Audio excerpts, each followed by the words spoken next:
my brothers and my sisters, thank you for joining us again for another Wednesday as we study the biblical character Elijah. We have been looking at and using Priscilla Shire's book we're pretty much doing a case study of Elijah, and we're glad that God has used her, and we are being blessed by it. Thank you, all of you who are on. I'm going to ask that the mechanism that you're using, if you can share it. Those of you on YouTube and Facebook, Twitter, Periscope, website, thank you. Those who are listening by phone, Uber conference, we want to say thank you as well. We're going to jump right on in, and we're going to focus on this Wednesday dealing with the subject prayer. All right. Priscilla Shire actually calls it the power of prayer. There is no anecdotal story from Priscilla Shire this week. What we're going to do is we're going to jump right into 1 Kings, the 17th chapter. We've been messing around with it, but let's go ahead and hear the story in its entirety. Check it out. Sometime later, the brook dried up because there had been no rain in the land. Then the word of the Lord came to him. Go at once to Zarephath in the region of Sidon and stay there. I have directed a widow there to supply you with food. So he went to Zarephath. When he came to the town gate, a widow was there gathering sticks. He called to her and asked, "Would you bring me a little water in a jar so I may have a drink?" As she was going to get it, he called, "And bring me, please, a piece of bread." "As surely as the Lord your God lives," she replied, "I don't have any bread. Only a handful of flour in a jar and a little olive oil in a jug. I'm gathering a few sticks to take home and make a meal for myself and my son, that we may eat it and die." Elijah said to her, "Don't be afraid. Go home and do as you have said, but first make a small loaf of bread for me from what you have, and bring it to me, and then make something for yourself and your son. For this is what the Lord, the God of Israel, says. The jar of flour will not be used up, and the jug of oil will not run dry until the day the Lord sends rain on the land." She went away and did as Elijah had told her. So there was food every day for Elijah and for the woman and her family. For the jar of flour was not used up, and the jug of oil did not run dry, in keeping with the word of the Lord spoken by Elijah. Sometime later, the son of the woman who owned the house became ill. He grew worse and worse, and finally stopped breathing. She said to Elijah, "What do you have against me, man of God? Did you come to remind me of my sin and kill my son?" No. "Give me your son," Elijah replied. He took him from her arms, carried him to the upper room where he was staying, and laid him on his bed. Then he cried out to the Lord, "Lord my God, have you brought tragedy even on this widow I am staying with by causing her son to die?" Then he stretched himself out on the boy 3 times and cried out to the Lord, "Lord my God, let this boy's life return to him." The Lord heard Elijah's cry, and the boy's life returned to him, and he lived. Elijah picked up the child and carried him down from the room into the house. He gave him to his mother and said, "Look, your son is alive." Then the woman said to Elijah, "Now I know that you are a man of God, and that the word of the Lord from your mouth is the truth." What a great story. We're going to be going back looking at snippets of it throughout the course of this Bible study. I told you that we're going to be focusing on prayer. I want you to do me a favor and just think about for a second. Let's just imagine if you were teaching an elementary class for a church school. How would you define prayer to your elementary class? Just think about that. This Bible study deals with prayer. There are some significant places where Elijah is talking to God. How would you define prayer? I'll give you a second to think about it. If you've got the ability to chat, why don't you go ahead and hit us up in the chat and let us know how would you define prayer. Now, I looked up a couple of definitions that we can use. I'll start off with the easy one first. It says prayer is an earnest request or wish from God. An earnest request or wish. Then there's another one that had some more words, few more words. An address or petition to God in word or thought. And then gave, an example. I said a prayer for the success of the voyage is the example. An address or petition to God in word or thought, as well as the first one I read was an earnest request or wish. Again, how would you define prayer? How you define prayer will shape what prayer looks like for you. You check out the words here. Your own personal relationship with prayer will guide what you think. How do you feel about prayer? Do you feel confident when you pray? Does prayer sometimes tend to disappoint you? You talk to God and you feel like there's no response, so you become disappointed. I do it because I know I should. I find prayer to be uncomfortable. Prayer for me is a priority or something else. What's your personal relationship with prayer? Do any of these pieces on the side speak to what your personal relationship is, or is there something else? You can go ahead and jump in the chat there too. Again, we're here, we're looking at what you're sharing, and we appreciate anything that you share. What's your personal relationship with prayer? I take it a step further. What's the current status of your prayer life? Priscilla Shira wants us to think about a couple things. She actually asked us in the devotional piece that is attached to this study. Do you typically struggle with making larger, supernatural, miraculous requests of God? And if so, why? Do you feel comfortable asking God for things that seem small or insignificant? Why? What's your current status of your prayer life? And I want you to be honest, because the only way you're going to be able to be better is if you're honest. Is it infrequent? Is it consistent? But you don't pray daily. Is your prayer life formal? I mean, you starting off with the King James language in your prayer. Do you usually pray as a reaction to a crisis, which means that you really don't talk to God unless there's something going on? Fervent, passionate, ongoing prayer. Is that you? Is it habitual like a mealtime blessing? What's your current status of your prayer life? All right, we're going to jump in with this text and look at a couple of pieces of it.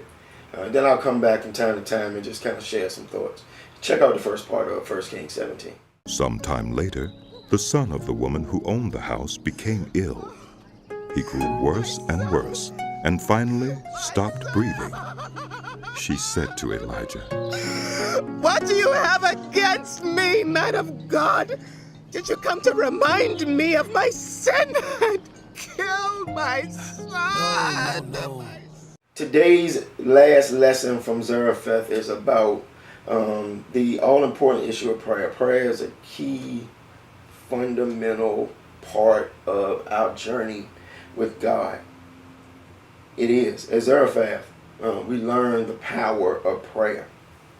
It's an important issue because, quote unquote, after these things, after God had been daily providing meal service for Elijah and the widow in the text, the Bible says something terrible happened. You saw the text. Sometime later, the son of the woman who owned the house became ill. He grew worse and worse and finally stopped breathing. Something crazy happened.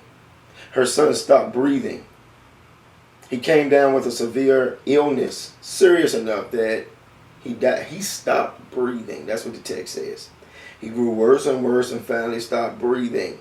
That means that the brother died. And in the wake of this tragedy, we're about to see an additional aspect of Elijah's spiritual life and character being refined and fortified for a future use. Think about how this stunning turn of events must have seemed to them, both of them. They thought, and if you go back and look at the story, they thought that they dodged the famine bullet. You know that God had been doing things for Elijah prior to him coming to this widow's house. They dodged famine. God had been feeding them enough for them to live on every single day. Remember, prior to this part of the story, we heard that Elijah asked the woman to provide him with something to drink, then provide him with something to eat. She said that this was going to be it. She was getting ready to die. She didn't have enough for her and her son. And then Elijah tells her, listen, you go ahead and make me some bread. God's going to make sure that you got enough. And they dodged the famine. And God is feeding them enough for them to survive, to keep them alive. But now it all seems like everything is blown up, and the mother's greatest fear has become a reality. And immediately she starts to do what? She said to Elijah, what do you have against me, man of God? Did you come to remind me of my sin and kill my son? She starts to assign blame. Hey, this thing has been hard. I mean, my question is, have any of you, at the end of this text, you've got a mother that's frustrated with the dead son, and now immediately she pokes the blame on Elijah. And I wonder, Priscilla Shower has us asking the question, have you been unjustly accused of something before? If so, how did you respond? Did you defend yourself? Did you keep quiet? Did you pass blame on to somebody else? Did you do something else? Shower wants us to look at this text and get a glimpse of Elijah's response. Instead of defending himself, instead of returning his emotional volley, instead of taking offense at her, at her attack on him, the man of God, his reputation, in essence, he was quiet, he was calm, he was compassionate. He didn't react in a way, listen, that we usually do when somebody is throwing shade our way. As proof of that, it shows us that Elijah has learned lessons from Gilead, from Kerith, and now from Zarephath. And he looks away from the accusation and the frustration, and he turns upward to God. Listen, follow the text. Then he cried out to the Lord. Lord my God, have you brought tragedy even on this widow I am staying with by causing her son to die? Then he stretched himself out on the boy 3 times and cried out to the Lord. Lord my God, let this boy's life return to him. I like this piece because Elijah immediately takes his concerns to God in prayer. Look at the beginning. Then he cried out to the Lord. He took his concern straight to God in prayer. A part of the process of maturing should be that prayer becomes, listen, a natural reflex into our conversations with God at the most awkward and the most unfair moments. Instead of being rattled by what somebody says, by their ugly, cutting words that may come out of their mouth, our own instinctive reactions, listen, can flow from what God has continually been maturing in us. And I know some of us would have, we would have handled this thing so different with the widow. The widow said some slick stuff to you. You're ready to pop off back at her. And Elijah instead, he doesn't respond. I would assume he's in a relaxed, calm, listening posture.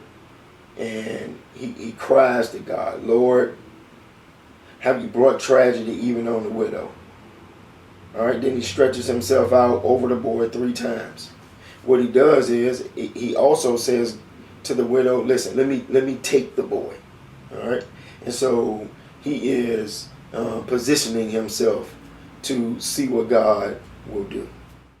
God's process, and I hope you hear me today, loud and clear.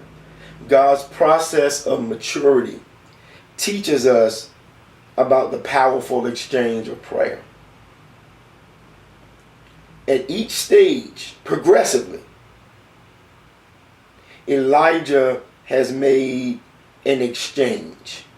He's done it at Gilead, at Ahab's court, done it in Kerith, and increasingly during his path at his journey in Zarephath. And that's what we can expect. The fruit of the lessons of maturity will become ripe in the moment of our crisis. Listen, these practical and deliberate, consistent words. As we process, or as we mature in the process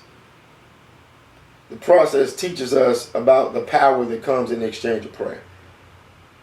And what do we see? We immediately, you see it here, read with me. Exchange pride for humility, exchange self-assurance for reliance, exchange independence for divine independence, exchange doubt for firmness of faith, exchange panic for peace.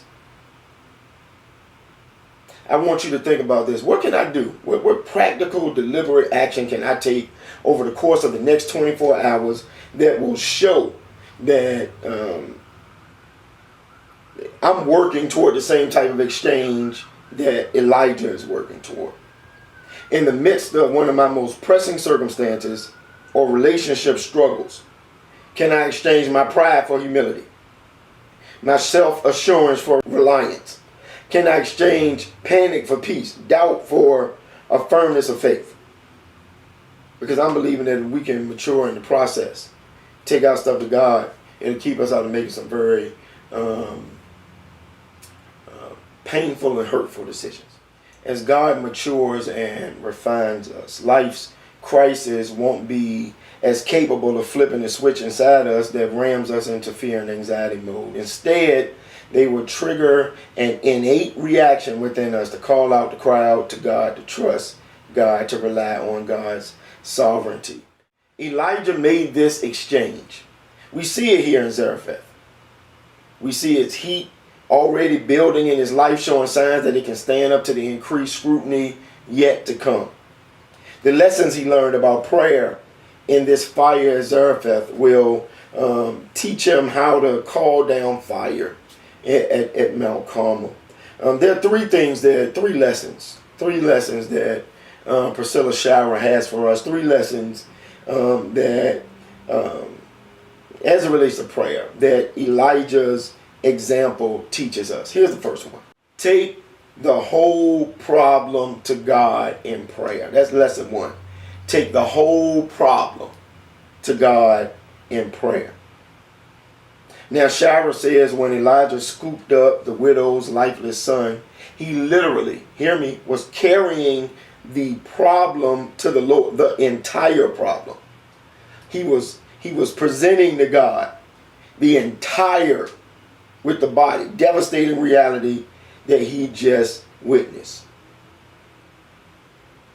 There's no masking, no denial, no sugarcoating. This is it. No time for pious rituals or platitudes, but simply going all in with the one who Elijah believes could infuse life-giving power into the situation. I told you in 1 Kings 17, verse 19, the first part of it, the A part of it, he says to her, give me your son. All right? Now, here's a question I have for you before we move on to the next slide.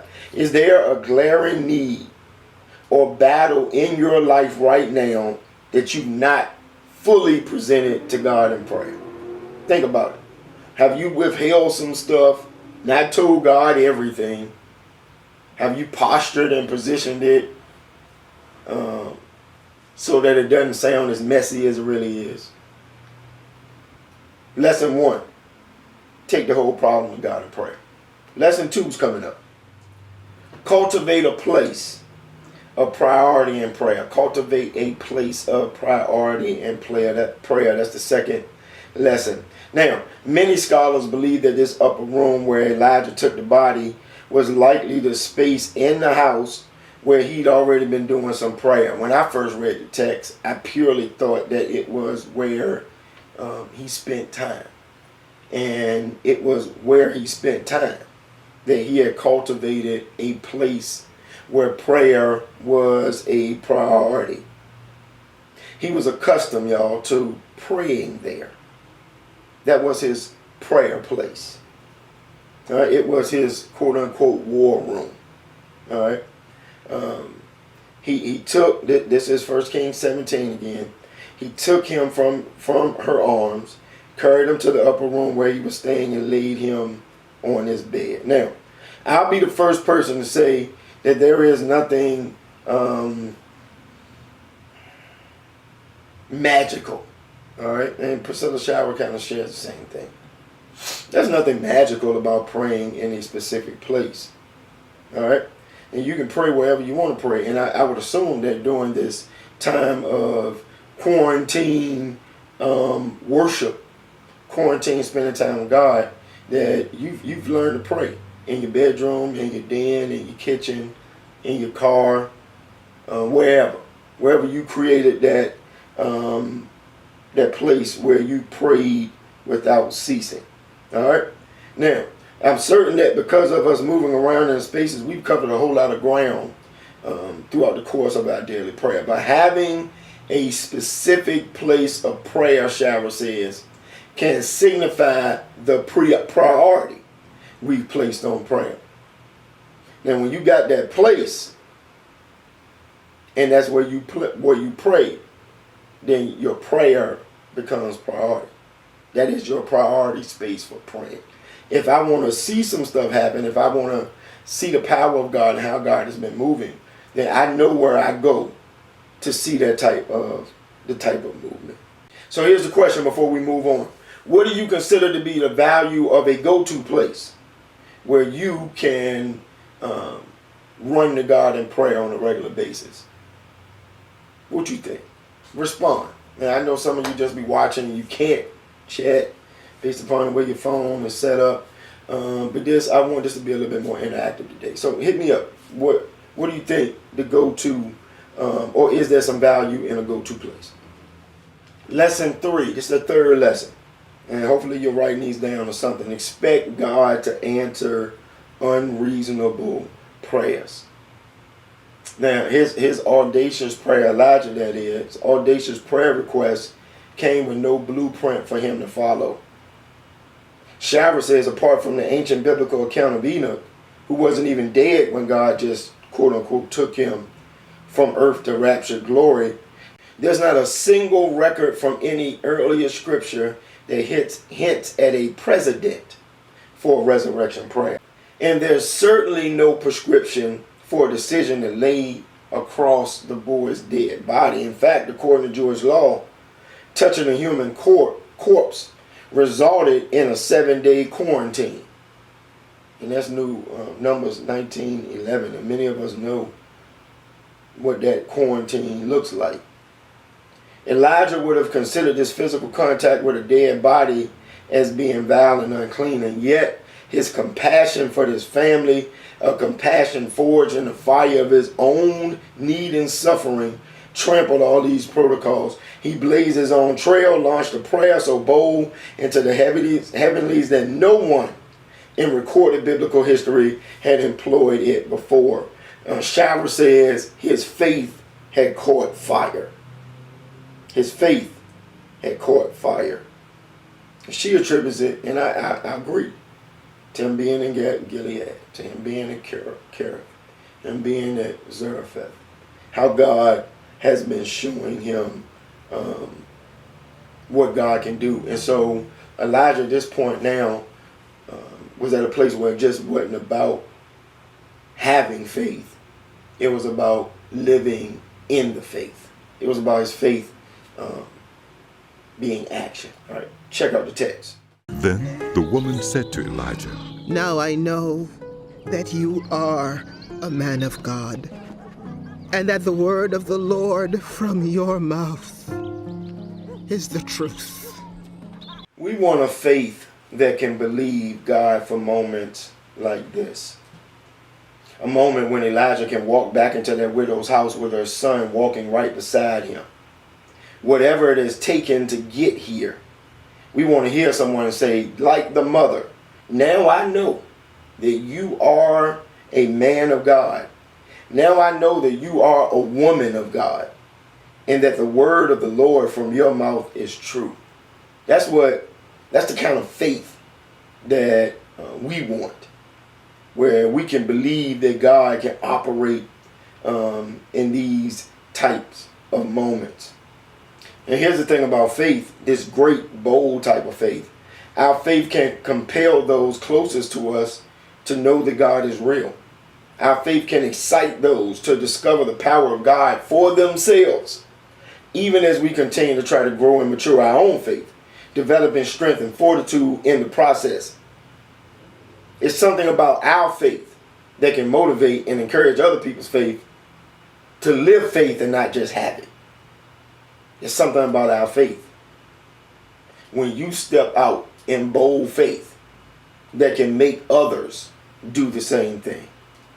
And I've seen it, I know you've seen it so many different times when people that we've been connected to step out in a way that does not make sense to us. But when we see it, it makes believers out of us. God's got some work for Elijah to do, and all of this was about the process.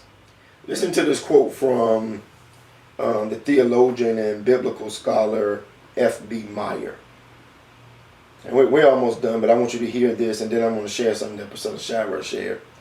Many a man might bear himself as a hero and saint in the solitudes of Kerith or on the heights of Carmel, and yet wretchedly fall in the home life of Zarephath. It is one thing to commune with God in the solitudes of nature and perform splendid acts of devotion and zeal for God in the presence of thousands.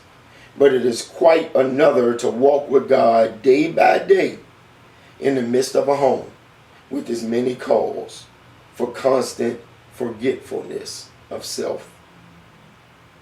Priscilla Shira says this: for roughly 18 months, Elijah has been alone in Kerith, learning to live within the context and cadence of silence. Adjusting to this dynamic of separateness has steadily refined the prophet in one way, but the new dynamic of Zarephath will refine him in another way, one which extended beyond the scope of simple geography. For herein, and this is what she says, for here in Zarephath, he would shift from living alone to existing within the context of a family, making his home with this widow and her son.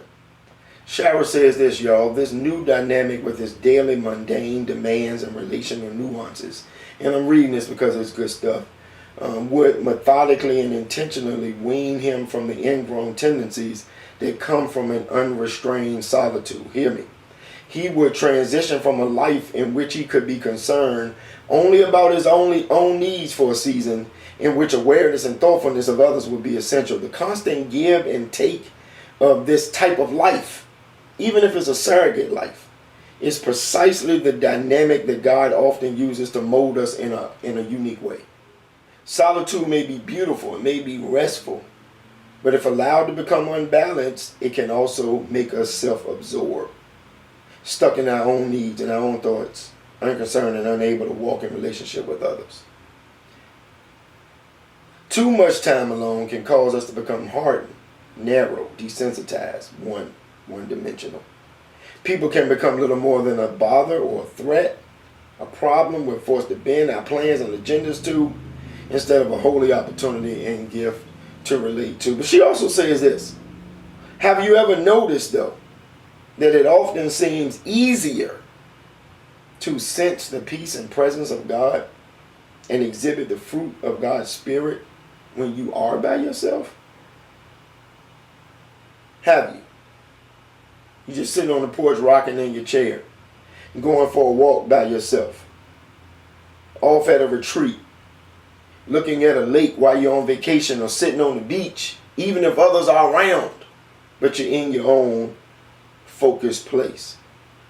When you got your worship music playing, and you cleaning the house or sitting in your office, in solitude, where there are no interruptions and nothing and no one to pull you away or challenge your choices. Patience is not required then or cultivated. In solitude, we only need to consider our own needs, our own desires and struggles. When there are no dishes to be done, projects to tackle, problems to solve, dilemmas to disentangle, people to serve and prioritize, last-minute homework to help to finish, much more vigilance is required to keep the same awareness of God's presence and to live in light of it. The most beautiful and astonishing opportunity for experiencing this beautiful dynamic for every believer in any seasons or situation in life is when God allows you to be connected to a family. The family of God into which we are born when we place faith in Jesus. By his grace, we are no longer foreigners and strangers, but fellow citizens with the saints. We are part of the family of the household of God. One of the things that I believe that God is trying to get us to see through this particular text, as we look at the power of prayer, how our brother Elijah didn't get caught up in the moment, the widow's frustrated, the son is dead. Elijah talks to God because he's matured in the process. But I also believe that God is showing us that God sometimes isolates us alone to prepare us for when God moves us into a place to minister to people. Sitting at the brook, being fed by the ravens, waiting on the brook to dry up, all in isolation. Growing up in the hill country of Gilead, having to spend so much time by yourself, I believe it cultivates and it sharpens a certain awareness, a keen awareness, to be able to get connected to God. And when the time is right, God will move you from Kerith to Zarephath, and then God will move you to Mount Carmel. But all of it is a part of the process. So the Kerith experience is prepare you to do the ministry of Zarephath. And I'm trying to tell you today that I believe that God has a ministry for you. All of this preparation over the last 12 weeks we've been talking about, each one of these processes and these places, God has been preparing you. And you think the solitude, being by yourself, is a bad thing? No. God has been tightening you up so that when you get to the widow and her son, you can be able to deal with what it is that God has for you. Because if you weren't ready, then your response would be different. But because Elijah was in tune with God, the moment happens, he doesn't freak out. He just goes to God in prayer. He talks to God. He hears God. And then he makes himself available to God. All right, we're wrapping up for today. Listen, if you were to make an unreasonable, unthinkable prayer request, what do you think it would be? And you ain't got to be limited to one. You think of as many as you can. If you had a prayer request like Elijah, ain't never been done before. This young brother dead. Do something. What would your prayer request be? And I'm telling you, you don't have to wait. We can pause right now for you to pray it. Let your faith be set ablaze. We're going back to our closing prayer. You see it there on the screen. I want you to read it along with me. Lord, I repent today of any pride, of any unspoken sense of superiority, of any callousness that has kept me from connecting with certain people. Refine me, God. Sanctify me until I reflect the image of your Son, Jesus. By your Spirit, I hope you're reading it with me. Give me perspective and vision to see the bigger story that you're trying to tell through my life. And when I can't see it, help me to trust. Thank you that my emptiness is not in vain. Tenderize my heart to live in authenticity, humility, and yielded surrender while I'm here in Zarephath. In Jesus' name. Amen. Amen. And we're ending this lesson with prayer. We've been doing the same prayer for the last couple of Bible studies. I'm hoping that you can pray with me at a new level of believing, a new level of believing faith.